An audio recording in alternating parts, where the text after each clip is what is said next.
ده أطول مبنى في العالم، برج خليفة في دبي، طوله 828 متر، يعني أطول من 2 امباير ستيت فوق بعض.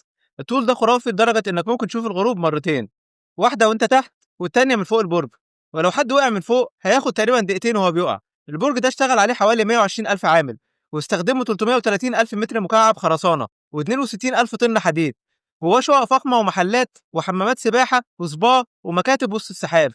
في 56 أسانسير، بس مش عادية، دي بتطلع بسرعة 17.4 متر في الثانية، يعني توصل فوق في 48 ثانية بس. البرج ده يقدر يشيل 35 ألف شخص في وقت واحد. ده مش مبنى، دي مدينة رئيسية. ومن فوق مش بس تشوف دبي، ده بتشوف انحناء الأرض بعينيك، يعني أكتر دليل الأرض مش مسطحة. السؤال بقى، تجرب تطلع فوق ولا تفضل تبص عليه من تحت؟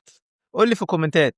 وأخيرا لو عجبك الفيديو اضغط لايك وشير وتابعني وانتظر المزيد. شكرا.